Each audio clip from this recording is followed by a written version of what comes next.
الله وبركاته. الحمد لله رب العالمين، والصلاة والسلام على سيد المرسلين وعلى آله وأصحابه أجمعين. أما بعد، قال الله تعالى: أعوذ بالله من الشيطان الرجيم، بسم الله الرحمن الرحيم.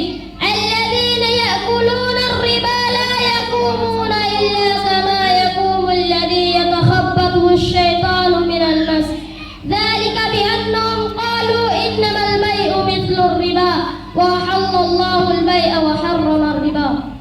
صدر محترم، مشفق و مربی اساتذۂ کرام اور میرے پیارے ساتھیوں، آج کے اس 15 اگست کے موقع پر میں جس موضوع کو گفتگو کرنا چاہتا ہوں وہ ہے یوم آزادی. عزیز دوستو، آج کے دن ہم یوم آزادی منا رہے ہیں. آج ہی کے دن 15 اگست 1947 عیسوی میں ہمارا ملک آزاد ہوا تھا. انگریزوں نے ہم پر 200 سال تک حکومت کی، ہمیں اپنے مزید سے جینا نصیب نہیں تھا. انگریزوں نے ہم پر بہت ظلم کرتے تھے، ہمیں ہر کام ان کے حقوق کے مطابق کرنا پڑتا تھا. چھوٹے چھوٹے باتوں پر بڑے بڑے سزائیں دی جاتی تھی. ایسے میں ہمارا ملک میں کچھ ایسے نوجوان پڑے ہوئے جنہوں نے ٹھان لیا کہ کچھ بھی ہو جائے ہم اپنے ملک کو آزاد کر کے ہی لیں گے.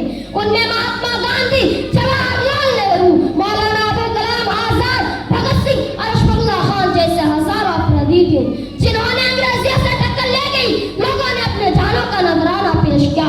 کوئی لوگ جیل میں بند کر دے گی، پھر بھی ان کا حوصلہ کم نہیں ہوا، یا مسلسل لڑتے رہے. آخر میں انگریزوں نے اپنی ہار مان لی. اسی طرح ہمارا ملک آزاد ہوا. آج ان سبھی مجاہدین آزادی کو خراج عقیدت میں پیش کرتا ہوں. میں اپنے تقریر کو یہیں سے اپنے ختم کرنا چاہتا ہوں. جے ہند، جے بھارت. السلام علیکم ورحمۃ اللہ وبرکاتہ.